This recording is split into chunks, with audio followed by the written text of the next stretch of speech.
Chers amis téléspectateurs, nous sommes devant la cité de Carcassonne et je voulais partager avec vous la parole de Dieu, comment vaincre les forteresses. Parce que les armes que Dieu nous a données, elles sont puissantes pour renverser les forteresses ou toute pensée qui s'oppose contre la connaissance de Jésus-Christ. Alors voilà pourquoi j'ai jugé bon.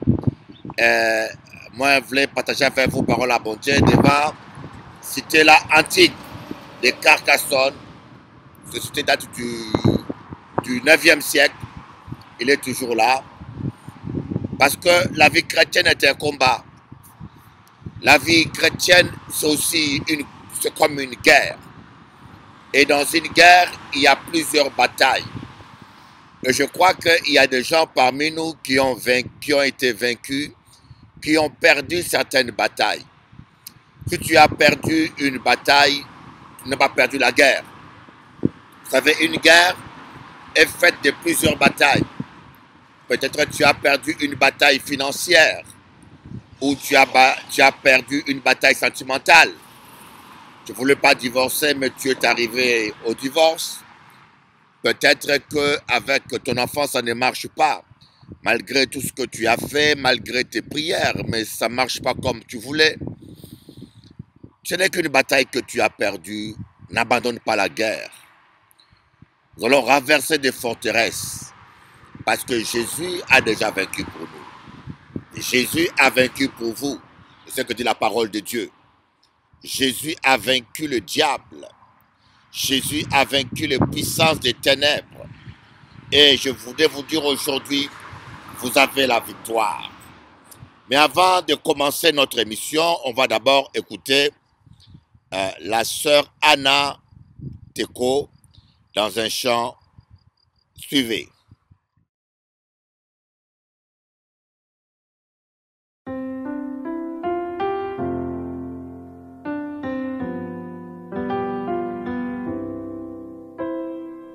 C'est au pied de ta croix que je trouve le réconfort.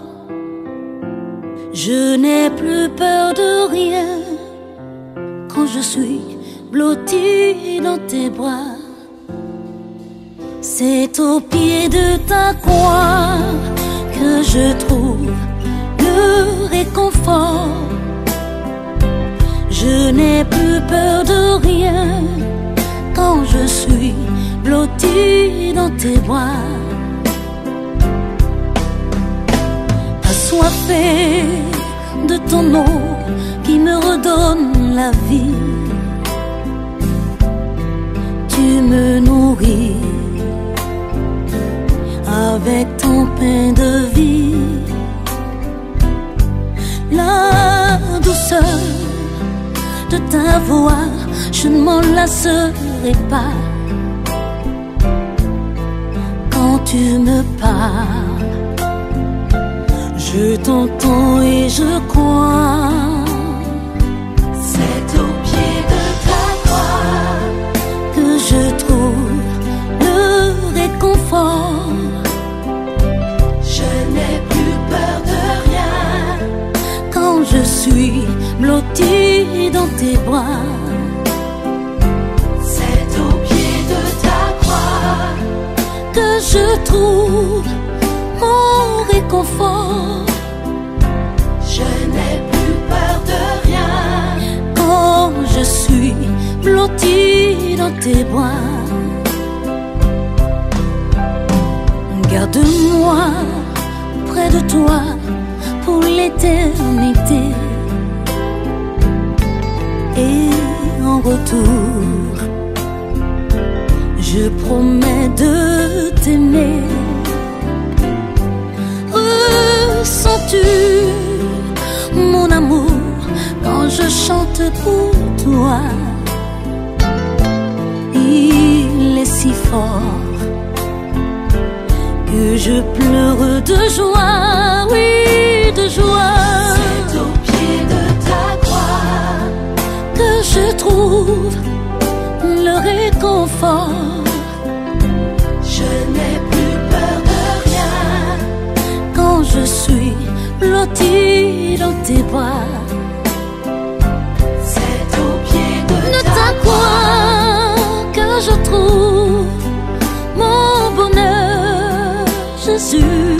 Je n'ai plus peur de rien quand je suis blotti dans tes bras.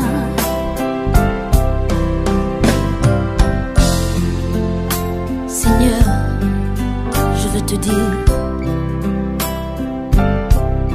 que je t'aime. Malgré tous mes péchés,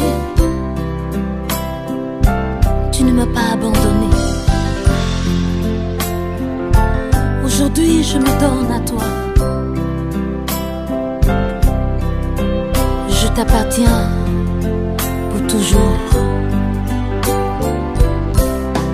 Toi, mon sauveur, au pied de ta croix, je trouve le réconfort. Je n'ai plus peur de rien, car tu es mon protecteur. C'est au pied de ta croix que je trouve mon bonheur, Jésus. Je n'ai plus peur de rien, je n'ai plus peur de rien. Blotti dans tes bras, c'est au pied de ta croix que je trouve le réconfort. Je n'ai plus peur de rien quand je suis blotti dans tes bras.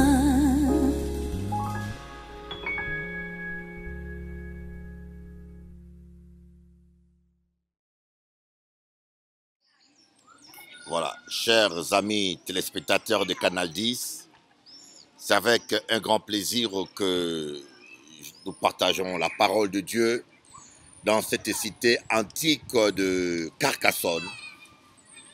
Alors, je voulais vous parler du combat spirituel et l'apôtre Paul dit quelque chose qui est très intéressant. Il dit, les armes que nous utilisons sont spirituelles.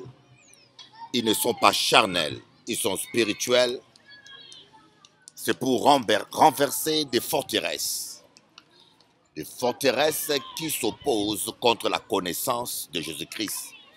Ramener toute pensée captive à Christ. Vous voyez les forteresses comme elles sont. Vous voyez, ce sont des briques qui sont entassées les uns sur les autres. Vous voyez, ce sont des parpaings, des gros parpaings que les gens entassent les uns sur les autres et ça prend de l'auteur. Et quand ils sont ensemble, ils deviennent tellement lourds qu'ils sont difficiles ou pratiquement impossibles à déplacer. Alors, lorsque on veut prendre la ville, lorsque les envahisseurs veulent prendre une ville, ils doivent casser ce muraille. Mais c'est tellement lourd que c'est difficile de le renverser. Alors, parfois, des envahisseurs essayent de forcer la porte d'entrée. Et c'est là où ils concentrent leur attaque pour pouvoir entrer dans la vie. C'est un peu la même chose qui se passe spirituellement dans notre vie. Comment est-ce qu'un chrétien construit, comment est-ce que le diable arrive à construire des forteresses dans la vie d'un chrétien? Les pierres, ces grosses pierres, symbolisent des fois des pensées négatives. Des fois, durant notre vie, nous avons accumulé des pensées négatives dans notre tête. Voyez, nous avons accumulé différentes pensées négatives comme vous n'allez jamais réussir, de pensées qui vous amènent à ne plus croire en vous, que vous êtes incapable, des idées des fois que nos parents, que notre entourage, que nos amis nous donnent en vous traitant d'incapable, ou bien on vous dit dans votre famille, vous ne vivez pas longtemps. Et toutes ces pensées négatives à laquelle vous croyez vont former une forteresse, un muraille. Alors lorsque le Seigneur veut entrer dans votre vie, lorsque la gloire de Dieu veut entrer dans votre vie, elle doit renverser cette forteresse. et cela devient un problème. Voilà pourquoi l'apôtre Paul dit que les armes que Dieu nous a données, et ce n'est pas pour combattre dans la chair, c'est pour renverser des forteresses. Et lorsque nous voulons parler du combat spirituel, et j'aimerais vous dire d'abord que ce n'est pas un combat charnel, c'est un combat spirituel. On ne doit pas utiliser les armes charnelles. Nous avons trop de frères et sœurs qui utilisent les armes charnelles dans un combat spirituel. Et voilà pourquoi nous sommes des fois vaincus. Et cela est illustré dans la Bible avec l'histoire de Saül et David. Lorsque David voulait affronter Goliath, Saül lui a proposé ses armures.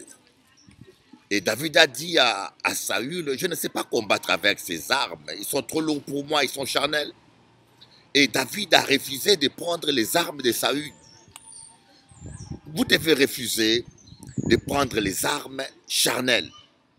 C'est la tentation qui nous arrive deux fois lorsque nous prions, nous intercédons, ou peut-être lorsque vous priez pour le changement de votre mari, ou lorsque vous priez pour la conversion de quelqu'un que vous aimez. Et quand cela semble tarder, parfois nous sommes tentés de faire recours à la chair, de chercher à changer la personne par la force, ou de chercher à répondre insulte par insulte, où nous prions pour que ta femme change et en même temps tu la tapes, en même temps tu l'agresses. Tu ne peux pas utiliser les armes charnelles pour vaincre les démons. Nos armes sont spirituelles. Et c'est la raison pour laquelle je vous donnerai une image. C'est comme le crocodile. Vous voyez, le crocodile, lorsqu'il est dans l'eau, il est imbattable. Lorsque le crocodile est dans l'eau, toute personne qui va affronter les crocodiles dans l'eau, il peut être sûr qu'il sera battu. Parce que c'est son élément. Le crocodile est dans son élément dans l'eau. Vous voyez, le diable, les démons sont dans leur élément dans la chair. Lorsque vous combattez dans la chair, vous êtes un enfant de Dieu, contre un sorcier ou contre un voyant ou contre les gens, vous pouvez être sûr que vous serez vaincu. Ne rentrez pas dans la chair, ne rentrez pas dans la haine, dans les insultes. Lorsque le diable vous attaque par les armes charnelles, il espère que vous allez rentrer dans l'eau pour l'affronter. Restez en dehors de l'eau. Lorsque le crocodile sort en dehors de l'eau, il n'est plus rapide. Lorsque le crocodile sort en dehors de l'eau, il n'est plus assez fort pour vous affronter. Voilà pourquoi vous ne devez pas entrer dans la chair. Ce n'est pas en criant sur les enfants, ce n'est pas en agressant ton mari, ou ce n'est pas, je ne sais pas, en utilisant la manipulation, le mensonge, ou je ne sais pas quoi, que vous allez vivre votre victoire. Nous allons continuer à partager la parole de Dieu dans la cité maintenant.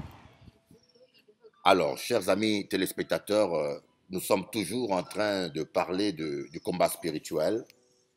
Regardez un peu le casque du salut. Lorsqu'on parle du casque, c'est ça le casque.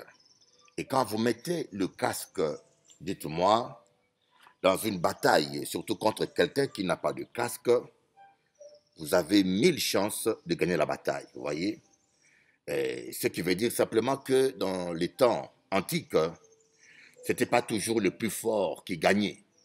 C'était celui qui était le mieux équipé, celui qui avait le casque. Et nous voyons les soldats romains gagner beaucoup de batailles, non parce qu'ils étaient le plus forts, mais souvent c'est parce qu'ils étaient le mieux armés. Voyez, les gens peuvent être valeureux, plus forts que vous, mais s'ils ne sont pas aussi bien équipés que vous, voyez, quand vous avez un casque comme celui-là, et que vous êtes en face de quelqu'un qui n'a pas de casque, la chance d'être victorieux de la bataille est multipliée par 20.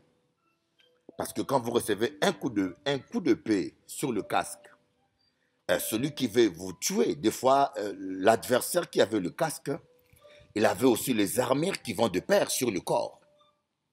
Voyez, alors imaginez-vous, lorsqu'on veut vous atteindre, la personne devait viser que les yeux. Il pouvait vous toucher que dans les yeux ou entre les deux, la petite espace qu'il y a là. Donc les chances d'être vainqueur étaient multipliées par 20. C'est comme des guerres aujourd'hui où on voit des gens qui ont des antiballes, hein, de chemises antiballes avec une armée où les autres n'ont pas de protection. Voyez, ce n'est pas étonnant que l'armée le mieux équipée, comme l'armée américaine, puisse gagner toutes les batailles facilement parce qu'ils sont bien équipés. Et c'est pareil un peu pour nous, les chrétiens. Nous devons être bien équipés. Vous devez être bien équipés. Vous pouvez avoir la volonté, vous pouvez être valeureux, vous pouvez être courageux, mais si vous n'êtes pas bien équipé, vous n'avez pas beaucoup de chances de remporter la victoire. Voyez, si vous n'êtes pas bien équipé, vous n'avez pas de chance de remporter la victoire. Voilà pourquoi, avant de se livrer à la bataille spirituelle, avant de faire des jeûnes et des prières, vous devez premièrement vous rassurer que vous avez toutes les armures spirituelles, dont le casque de l'esprit. Voilà un peu ce que je voulais vous expliquer. Il y a des gens qui se livrent à la bataille sans casque. Quand vous êtes un soldat et que vous avez un casque, vous ne l'utilisez pas parce que vous êtes pressé. Autrement dit, vous êtes pressé pour mourir. Vous courez vite vers votre défaite. Ce n'est pas la précipitation. Il faut être sûr que vous avez toutes les armures nécessaires pour ce combat. Nous devons être sûrs, chrétiens, que nous avons les armures, que votre vie est en ordre, que vous avez la ceinture de la vérité, parce que vous ne vous souvenez pas la ceinture. L'armure peut tomber. Vous savez, quand l'apôtre Paul parle de la ceinture, ayez dans vos reins la ceinture de la vérité, en général, nous avons tendance à penser à la ceinture moderne que nous utilisons. La ceinture que nous utilisons, ça ne sert qu'à retenir le pantalon. Alors que la ceinture, dans les temps antiques, ça permettait de retenir toutes les armes de protection. Le casque, les boucliers, tout ce qui protégeait le corps contre les flèches et l'épée de l'adversaire était maintenu sur le corps par la ceinture. Donc quelqu'un qui n'est pas dans la vérité, lorsqu'il affronte l'ennemi ou la sorcellerie ou les démons dans la prière, c'est quelqu'un qui risque de perdre toutes ses armures. Alors, nous allons continuer notre émission sur le combat spirituel dans la prière. Là où nous avons parlé de la prière, nous avons parlé du combat. La prière est aussi un combat. La prière est une forme de combat, je vous dis. Et quand on va dans le combat, on doit aller équipé. On a vu que dans certaines situations, c'est l'équipement qui choisit les gagnants. Par exemple, là où on a fait combat des gladiateurs, avait un monde qui ni casque et ou pas ni casque. Lorsque tu fais le combat avec quelqu'un qui a un casque et toi tu n'as pas de casque, tu es perdant dès le départ. Tu peux être plus fort, plus courageux, plus technique, mais sans casque et sans bouclier, avec un adversaire qui a ses équipements, ou pas ni en l'eau chance de gagner ce combat-là. Alors, lorsque nous voulons prier, par exemple, nous voulons entrer en prière et en jeûne, on doit examiner notre armure spirituelle. On ne gagne pas le combat parce qu'on prie longtemps. On ne gagne pas le combat parce qu'on crie très fort. On ne gagne pas le combat parce qu'on jeûne fort ou on a jeûné longtemps. J'ai vu des gens qui ont jeûné, qui ont prié et qui ont fait toute forme de sacrifice sans arriver à aucun résultat. Avant d'entrer dans le combat, dans l'arène du combat, ou avant d'affronter un adversaire, tu dois vérifier si tu as toutes les armures nécessaires. Nous allons voir ce passage, ce verset qui parle des armures. Mais j'aimerais bien vous montrer d'abord cette image qui est là, où nous voyons le dessin d'un gladiateur avec toutes les armures nécessaires pour le combat et avec leur équivalence. spirituellement, avec leur équivalence spirituellement. C'est important que nous puissions comprendre ces choses. On va lire d'abord dans Éphésiens chapitre 6, à partir du verset 10. Au reste, fortifiez-vous dans le Seigneur et par sa force toute-puissante, revêtez-vous de toutes les armes de Dieu afin de pouvoir tenir ferme contre les ruses du diable. Car nous n'avons pas à lutter contre la chair et le sang, mais contre les dominations, contre les autorités, contre les princes de ce monde de ténèbres, contre les esprits méchants dans les lieux célestes. C'est pourquoi prenez toutes les armes de Dieu afin de pouvoir résister dans le mauvais jour et tenir ferme après avoir tout surmonté. Tenez donc ferme, ayez à vos reins la vérité pour ceinture. On commence par la vérité. Revêtez la cuirasse de la justice et mettez pour chaussures à vos pieds les ailes que donne l'évangile de paix. Prenez par-dessus tout cela le bouquet de la foi, avec lequel vous pourrez éteindre tous les traits enflammés du malin. Prenez aussi le casque du salut et l'épée de l'esprit qui est la parole de Dieu. Faites en tout temps par l'esprit toutes sortes de prières et de supplications. Veillez à cela avec une entière persévérance et priez pour tous les saints. Et priez pour tous les saints. En passant, si vous avez remarqué pertinence de ce passage, voyez que c'est à la fin qu'il parle de la prière. C'est à la fin qu'il parle de la prière. L'apôtre Paul nous dit que nous n'avons pas à lutter contre la chair et le sang, contre les hommes, parce que les hommes, ils sont manipulés par des puissances invisibles. Ton mari peut se comporter d'une manière bizarre ou ta femme. Peut-être qu'il y a une sorcellerie qu'on lui a fait, qu'il y a une force invisible qui le manipule. Mais si toi, tu ne regardes qu'à lui, tu peux mal le juger. Est-ce que, ou qu'à comprendre moins, nous devons regarder avec discernement aux choses invisibles. Mais j'ai une remarque à vous faire. Faut y remarquer ça. L'apôtre Paul commence d'abord par les armures. Il dit d'abord, revêtez-vous. Vous voyez, avant de prier, avant de gêner, avant de prendre autorité, avant de faire toutes ces choses, vous devez d'abord vous revêtir.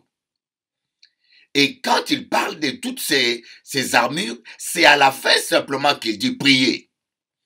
Donc la prière vient en dernier. Vous ne pouvez pas entrer dans un combat sans des armes. Vous ne pouvez pas entrer dans une arène sans avoir revêtu toutes les armes. Vous devez premièrement vous revêtir des armes spirituelles. Il commence par le revêtement des armures. Et à la fin, il parle de la prière. Mais la plupart des fois, nous rentrons en jeûne. On est dans le mensonge, mais on va affronter le diable. Vous voyez que, et deuxième remarque que j'aimerais vous donner, il commence par l'arme la plus importante, une arme très importante, mettez à vos reins une ceinture. Vous comprenez? La vérité, la ceinture de la vérité. Il commence par ça. Pourquoi? Parce que c'est cette arme-là qui permet, la ceinture permet de garder toutes les armes sur vous. Toutes les armures sur vous. La ceinture me tient le bouc, me tient il me tient la tenue métallique, la ceinture me tient le pantalon, la ceinture me tient tout. La cuirasse. Et si tu n'as pas de ceinture en plein combat, avec un mouvement, dans un mouvement, le pantalon peut descendre, la cuirasse peut tomber et tu n'as plus de protection. Et c'est pour cela, quand l'apôtre Paul commence par parler des armures, il commence par la ceinture. Combien de chrétiens vivent dans les mensonges aujourd'hui? combien de chrétiens mentent, vivent dans les mensonges et en même temps ils prient, ils prennent autorité. En même temps ils jeûnent. Vous devez abandonner le mensonge si vous voulez avoir l'autorité sur les démons et sur la puissance de l'ennemi. Sinon vous jeûnez en vain. Nous allons passer un instant de pub. Et après, nous allons continuer dans la suite. Ne quittez pas. Nous allons continuer le programme à nous sur le combat spirituel. Et nous allons voir pourquoi plusieurs fois nous ne rapportons pas de victoires.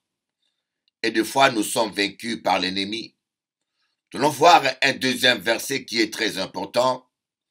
Dans 2 Corinthiens. 2 Corinthiens. Le livre de 2 Corinthiens, chapitre 10, verset 4. Qu'est-ce qu'il nous dit? Car les armes avec lesquelles nous combattons ne sont pas charnelles, mais elles sont puissantes par la vertu de Dieu pour renverser des forteresses. Voyez? Nos armes ne sont pas charnelles. Elles sont puissantes par la vertu de Dieu pour renverser des forteresses. Et c'est important que nous puissions comprendre ces choses. C'est important que tu puisses comprendre ces choses. Que nous puissions plus tout mélanger. Vous voyez, vous devez choisir où vous combattez avec les armes de Saül. Lorsque David voulait affronter Goliath, Saül lui a proposé ses armures. Et lorsque David a commencé à mettre ses armures, il s'est rendu compte que ça ne lui allait pas du tout bien. Vous voyez, il a préféré utiliser l'arme qu'il savait utiliser. Et nous parlons d'une pierre. Vous savez qu'une pierre, c'est l'image de la parole de Dieu. Plusieurs fois, la parole de Dieu est comparée au rocher. Jésus est le rocher du siècle. Allez, Jésus-Christ est notre rocher. Nous savons aussi que Moïse, lorsque Amalek était en guerre avec Israël et que Moïse était fatigué, on dit que Moïse s'est assis sur le rocher. Et ce rocher, c'est aussi l'image de Christ, la parole de Dieu. La prière est puissante lorsqu'elle se repose sur la parole de Dieu. La prière est puissante parce que ou qu'à prier avec parole à bon Dieu. Ce n'est pas une récitation de versets, ce n'est pas une récitation de des répétitions de paroles. Je vous salue, notre Père. Là, c'est la répétition.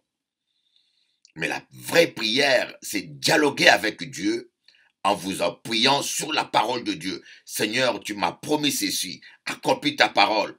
C'est comme un avocat lorsqu'il plaide devant la cour et il argumente avec des articles de la loi. C'est comme ça que nous devons argumenter devant Dieu. Seigneur, honore ta parole. Tu as dit que jamais tu m'abandonneras, jamais tu me délaisseras. Seigneur, honore ta parole. Tu as dit que tu es mon berger, je ne manquerai de rien. Seigneur, honore ta parole. Tu as dit que tu dresses une table devant moi en face de mes adversaires. Donc nous prions avec la parole de Dieu. Alors, les armes que Dieu nous donne, on doit l'utiliser dans la prière. Mais nous ne pouvons pas combattre. Vous voyez, David est devant Goliath, il a gagné par la parole. Il a déclaré la parole. Je vais te battre. Je vais te couper la tête. Voyez? Et pourtant, David était devant un homme déclaré invincible. Mais il ne s'est pas laissé impressionner. Il a confessé la parole, il a déclaré la parole. Quand vous priez, apprenez à déclarer la parole. Apprenez à parler à vos montagnes. Apprenez à parler à la tempête. Apprenez à parler. Des fois, nous prions. Vous savez, nos paroles doivent avoir plusieurs directions. Nous parlons aux hommes, nous parlons à notre âme, nous parlons à Dieu et nous parlons à l'ennemi.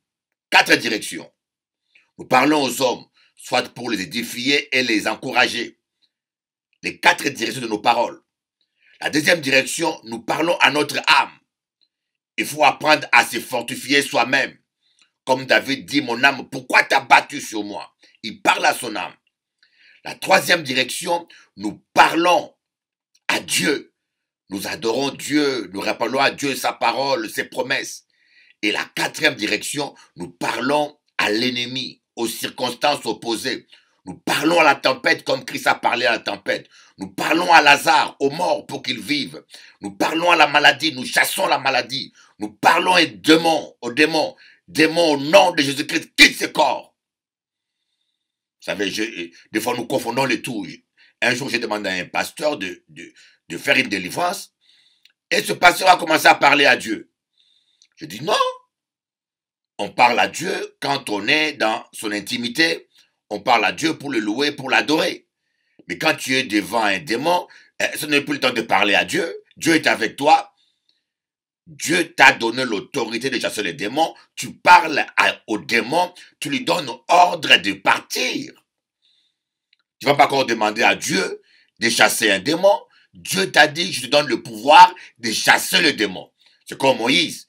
Dieu a donné à Moïse les bâtons pour frapper la mer. Et quand Moïse a vu le pharaon, il a commencé à demander, à crier devant Dieu. Dieu a dit, mais pourquoi tu cries? Tu as les bâtons, exécute ta foi, manifeste ta foi. Amen. Alors, je vais vous laisser suivre un peu cet extrait où je suis en train de parler dans la cité médiévale sur l'épée de l'esprit. Et j'ai acheté une épée pour Zot, pour bien vous aider à comprendre cela. Suivez. Toujours dans notre émission, le combat spirituel, vous avez vu le casque. Quand vous rentrez en combat, il faut être sûr que vous êtes bien armé. Ne soyez pas précipités. Vous savez, je connais des gens qui se précipitent à entrer en jeûne. Ils veulent aller vite en jeûne. Ils sont pressés. Ils sont pressés pour entrer en jeûne. Et ils rentrent en jeûne. Leur vie n'est pas en ordre. Alors qu'ils vont affronter des ennemis. Ils vont affronter des ennemis de la foi. Et la parole de Dieu nous dit de prendre comme épée l'épée de l'esprit. L'épée de l'esprit qui vous permet d'abord, quand vous l'avez, de barrer tous les attaques que vous recevez. Quand quelqu'un vous donne un coup d'épée, c'est avec cette épée d'esprit que les gens se défendent. Bah, bah, bah. Ils se défendent avec ça. Donc, l'épée de l'esprit, l'épée a une fonction défensive. L'épée permet aux combattants ou aux gladiateurs de se défendre. Elle n'a pas seulement une fonction offensive comme la plupart des gens sont tentés de le penser, mais elle est surtout défensive. Elle permet aux gladiateurs de se défendre. Et l'épée aussi a une fonction offensive. Ça permet aussi aux gladiateurs d'aller à l'attaque. Voyez, pensez-vous un peu. Que penserez-vous de quelqu'un qui va au combat sans l'épée? Imaginez-vous que moi, je vais au combat spirituel, je suis pressé, je n'ai pas pris le temps de limer mon épée, je n'ai pas eu le temps de préparer mon épée. Mais je vais rapidement au combat, à l'affrontement. Et durant le combat, peut-être que je me rends compte que mon épée n'est pas en bon état, ou elle n'est pas assez limée, ou elle est rouillée et elle se casse. Et je risque de perdre la bataille. Et pire, ce qui est pire, je risque de perdre ma vie. Je risque de perdre ma vie à cause de ma précipitation. Et c'est un peu ça, ce que font les chrétiens aujourd'hui. On n'a pas le temps de méditer la parole de Dieu. On ne se prépare pas bien avec la parole de Dieu qui est l'épée de l'esprit. On se précipite à la bataille. On se précipite à jeûner. On se précipite à chasser les démons. On se précipite à prier contre des puissances, des principautés. Mais on n'a jamais le temps pour lire la parole de Dieu à la maison. On ne connaît pas de versets de mémoire. C'est comme si durant la bataille, lorsque le diable va te faire un coup d'épée, Et il va attendre que que tu te prépares pour barrer. Le diable ne prendra pas le temps et tu ne feras pas cadeau. Quand Satan a donné un premier coup d'épée à Jésus, il est écrit, Jésus tout de suite, il a répondu avec l'épée, hein? Il est écrit. Satan a dit, il est écrit. Jésus a répondu, il est écrit. Il a barré avec l'épée. Vous comprenez? C'est important de comprendre que la parole de Dieu est très importante, que nous avons besoin de l'épée de l'esprit comme arme défensive et comme arme offensive. Vous avez besoin de vous préparer tous les jours au combat spirituel. Vous avez besoin tous les jours de lire et de méditer cette parole, nuit et jour, parce qu'elle vous servira. Lorsque l'ennemi va dire, il est écrit, tu ne réussiras jamais. Les marabouts ont dit, ou les sorciers ont dit, tu t'en sortiras jamais. Et toi, tu sors la parole de Dieu, tu barres. Il est écrit, tout ce que je fais réussit. Il est écrit, tout ce que ma main fait réussit. Et lorsque le diable va venir, il vous donne son coup d'épée. Il vous dit que vous allez manquer de tout. Mais comme vous avez l'épée dans vos bras, vous allez répondre, non, c'est faux. Vous barrez ça. Il est écrit, l'Éternel est mon berger, je ne manquerai de rien. Vous comprenez? Vous devez avoir la parole de Dieu dans votre cœur. C'est la raison pour laquelle la Bible dit, heureux l'homme qui lit et qui médite la parole de Dieu nuit et jour. Pourquoi? En lisant et en méditant la parole de Dieu nuit et jour. Et cette parole sera inscrite dans votre cœur. Elle sera dans votre mémoire. Et supposons que le diable t'attaque, il te donne un coup de paix. Vous savez, dans le combat des gladiateurs, c'est le plus rapide qui gagne. Si on vous donne un coup de paix et que tu ne connais pas comment barrer ça, parce que tu ne te rappelles pas d'un verset ou de la parole de Dieu, l'épée t'atteint, ça te coupe là à la gorge et tu perds ta vie. Est-ce que vous pouvez comprendre, moi, que la négligence, votre négligence peut vous coûter votre vie. Lorsque vous négligez la parole de Dieu, ça peut coûter votre santé, votre vie. Prenez cela au sérieux, mes amis. Lisez et méditez cette parole nuit et jour et prenez ça au sérieux. La Bible dit que tout ce que cet homme-là fait réussit. Tout ce que nous faisons va réussir. Alléluia. Voilà un peu ce que je voulais partager avec vous. Aujourd'hui,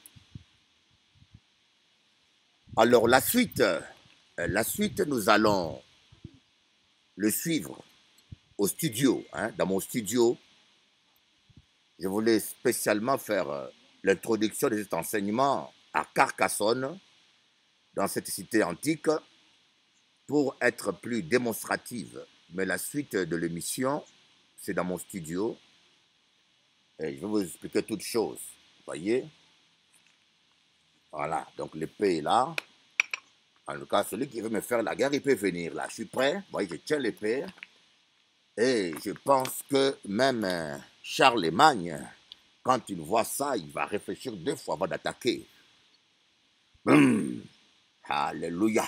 Korianda Baba Shakara Maba Yondo. Il est écrit. Il est écrit. Il est écrit. Quand on me donne. Ça, le coup, c'est barré.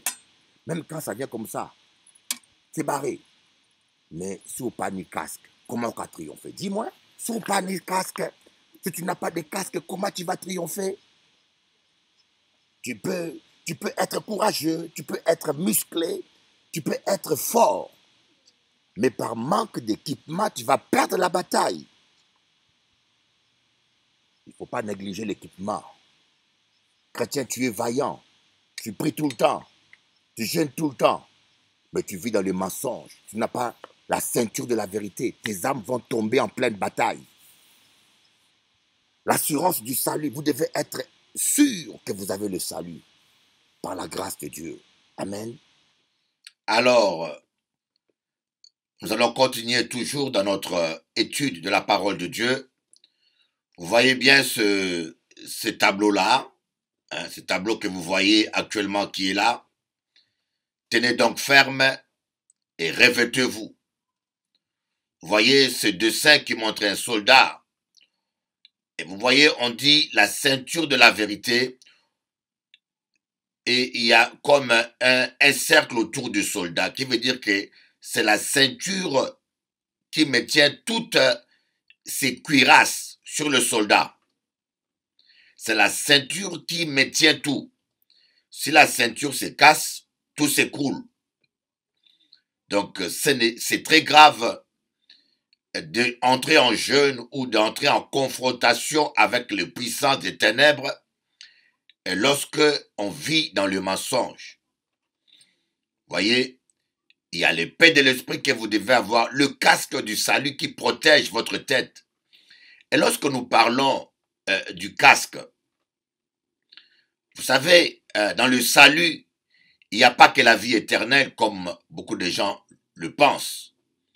Dans le salut, quand on rentre dans l'étude du mot salut, dans ses racines hébraïques et grecques, vous allez voir que quand on parle du salut, il y a la guérison, il y a la prospérité, il y a tout ce qui contribue à notre bien-être. Bien sûr, il y a la vie éternelle, mais cette vie éternelle, on ne l'a pas que dans le ciel. Cette vie éternelle commence sur terre. Celui qui accepte Christ a cette vie.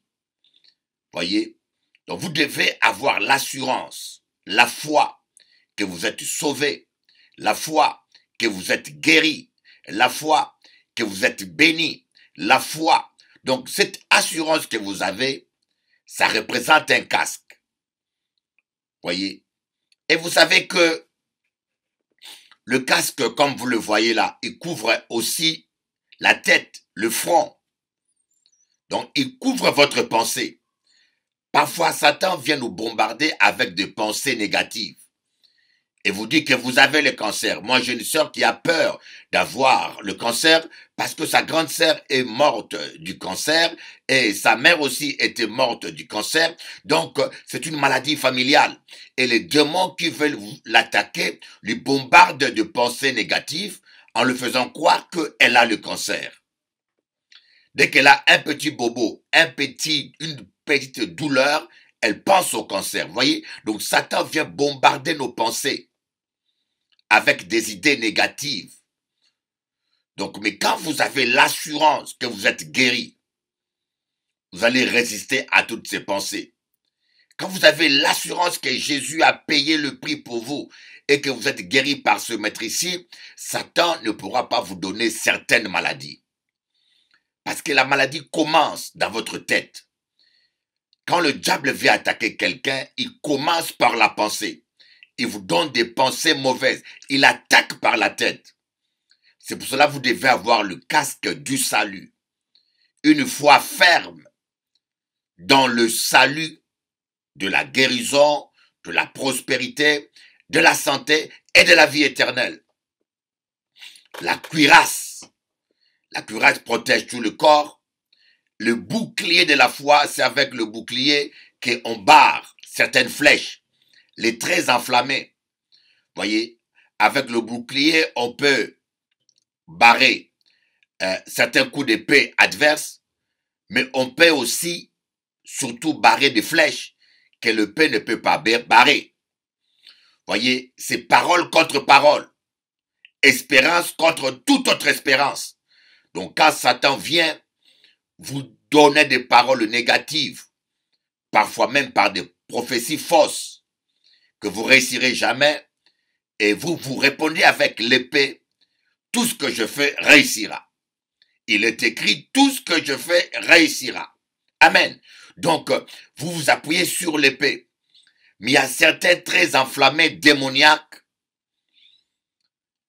que l'épée seule ne suffira pas. Il faut la foi, le bouclier de la foi. Et j'aimerais aussi vous rappeler une chose. Vous devez avoir comme chaussure les ailes de l'évangile. Comme chaussure. Imaginez-vous quelqu'un qui voyage pieds nus. Ou quelqu'un qui va au combat pieds nus. Vous savez, quand les soldats vont au combat, ils marchent des kilomètres et des kilomètres pieds nus. Alléluia. Quand les soldats vont au combat, ils marchent des kilomètres et des kilomètres pieds nus. Imaginez-vous que vous n'avez pas des chaussures et que vous allez au combat pieds nus. Vous risquez de marcher 100 kilomètres. Et quand vous arrivez au champ de la bataille, vous n'arriverez même pas à tenir debout parce que vos pieds seront blessés, seront gonflés parce que vous avez marché pieds nus. Et nous avons beaucoup de chrétiens comme ça, qui n'ont plus de morale, qui sont malades, qui sont découragés spirituellement, et même parfois, eux-mêmes ne s'en rendent pas compte, ils n'ont même plus envie d'écouter la parole, des fois les dimanches, ils n'ont même pas envie de venir à l'église. Simplement, surtout, par le fait que ces gens n'ont aucun zèle pour l'évangile. Ils n'ont pas du zèle, ils viennent simplement à l'église pour recevoir la guérison, ou viennent à l'église pour recevoir un miracle, un bienfait. Ils viennent à Jésus dans un but égoïste.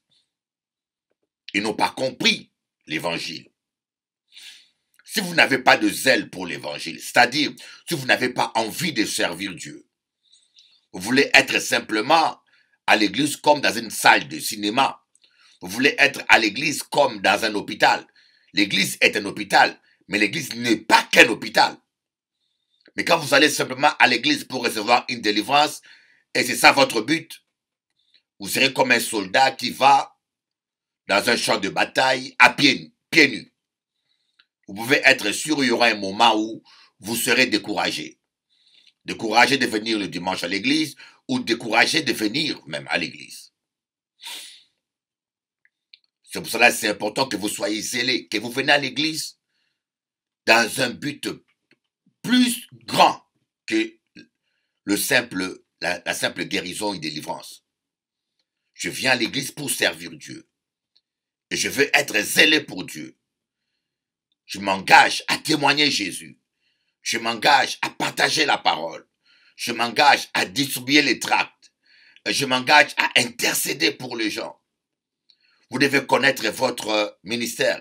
Il y a 3 ministères minimaux que je nous donne. Dieu cherche des adorateurs. Après, Dieu cherche des témoins. Alléluia. Dieu cherche des adorateurs, des témoins et des intercesseurs. Vous devez vous engager dans un de ce ministère. Vous devez être un adorateur.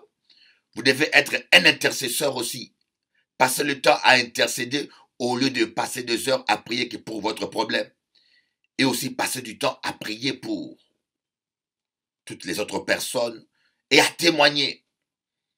C'est lorsque vous êtes engagé dans le ministère comme cela que vous avez des bottes, vous avez des chaussures solides qui vous permettront de tenir. Pourquoi?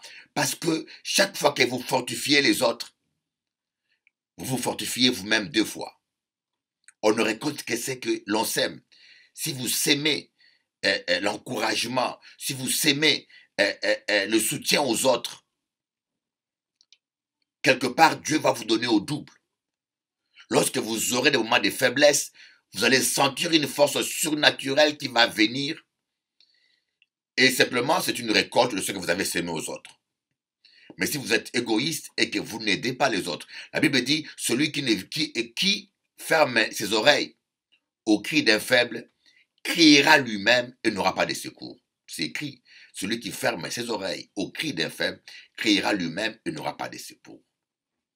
Alors, chers amis, chers chrétiens, avant nous prier, avant nous réciter, bouger là pas qu'à faire rien à combat là spirituel, c'est pas l'ensemble là qui a fait différence. Pas pétant là avec pratique là ça qui pas qu'à servir à rien. Faut nous mettre priorité à dans parole à bon Dieu et à dans pratique à parole à bon Dieu. Avant d'aller au combat, armez-vous de toutes les armures spirituelles.